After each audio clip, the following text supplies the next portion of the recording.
Intrusive thoughts can be very disturbing, they can be scary, they're normally very random. And it's where someone is just, for example, sitting like this, and all of a sudden the mind just goes to places.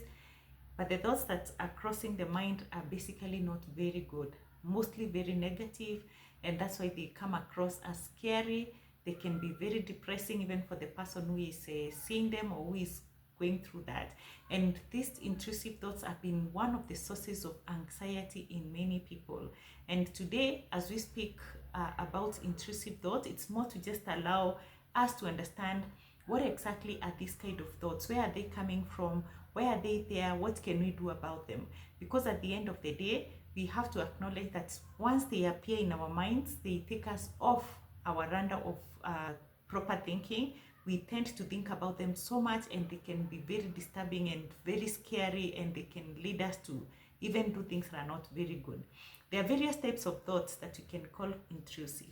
The reason why they disturb us is because it's kind of like our nervous system has been affected in a way that it is very sensitive, and we see them very easily. And that's what happens to someone who is suffering from anxiety. The nervous system is alert and very sensitive, so any thoughts that come and they are not very good, we tend to see them very easily, and if you're not careful, we may end up thinking about them over and over and over again.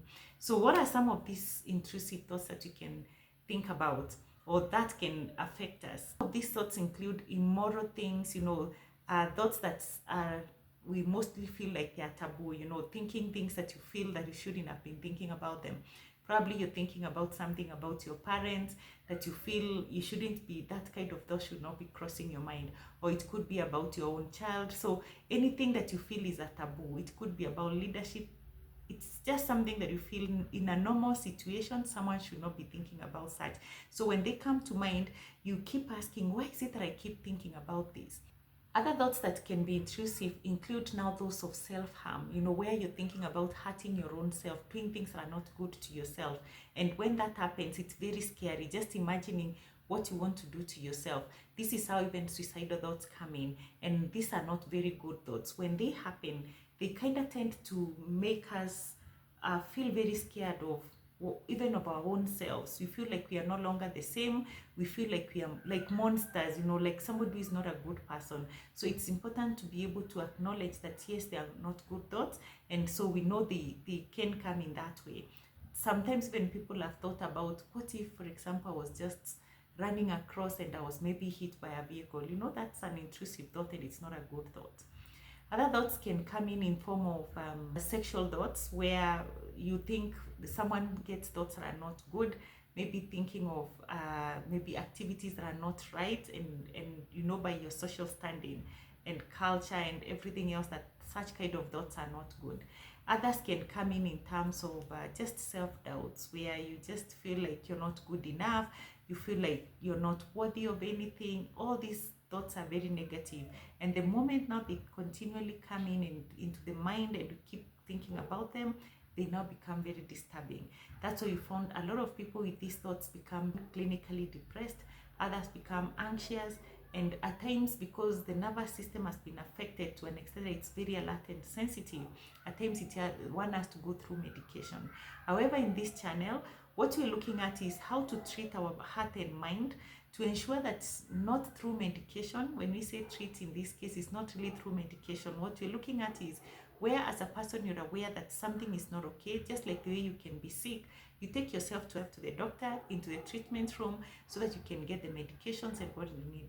So equally, when you know internally you're going through something, they're disturbing, they're scary, you need to bring yourself to a space where you can say, I need to go through a process that will help me deal with this. So what are some of the things we can do to understand what is happening to us? The first thing is to always understand that just about everybody in this universe goes through intrusive thoughts. The only difference is it's how we treat them. Depending on how healthy one is internally, that is how healthy your mind and your heart is, then you're able to deal with them differently. That's why it is important to go through a process that helps you not only just to understand, but also to take care of yourself and know how to deal with this. So when such thoughts come, the first thing you need to know is that it is normal. Over 90% of people are likely to be also going through such thoughts, but not necessarily like yours, but yes, they're still not good thoughts. So once you first normalize and know that this is okay to feel this way, then the next thing is to just ask yourself, what do I need to do about this? So the first thing that we would advise is to not overthink them. We say when a thought comes to you, the one thing that we say is recognize, acknowledge, say, yes, I can see you. Say, for example, if I look at this duster, it is black. So if it was to me acknowledging this, I should be able to acknowledge this is a black duster. It is a bit dirty. It is flat here. Maybe it has a plastic thing. You know, just acknowledging this is what it is for what it is. Okay. If I was to have something else like this cup, assuming this was another intrusive thought, I should be able to see this is a cup. It is white. It has flowers. This is what you call acknowledging the thought and understanding that yes, it is here with me. Now, remember how the brain works. The more you resist something, the more it persists. And also, the more you put in a lot of focus on something, the bigger it becomes. So if you keep thinking about this cup, you will continually see this cup. If you continually see yourself seeing this in your mind, it will be so focused on this and it will continue growing. The danger of this is that the more it continues to grow, the more it becomes more complicated. So the best thing to do is acknowledge that that thought is there, it has come, acknowledge also that it is normal. Then out of that, allow it to just fizzle out of your mind. Now, the natural way that God has created us is everything that comes to our mind doesn't have to stay there if we don't focus on it. So if you actually allow, the moment you acknowledge, it's like you diffuse it, you diffuse the energy of that thought, and somehow it will just slip off your system. So it's very important that you don't resist, you acknowledge it. I can deal with it by just allowing it not to overtake me or to control my whole system. That way you can be able to let them just slip off, and finally you'll be able to be free of those thoughts.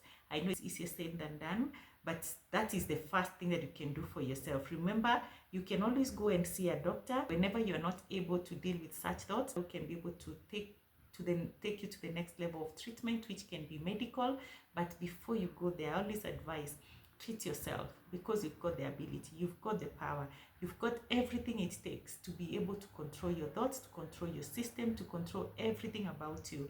So I hope this is helpful. Let me know how you feel. Let me know if it has been so difficult for you to overcome this kind of thoughts.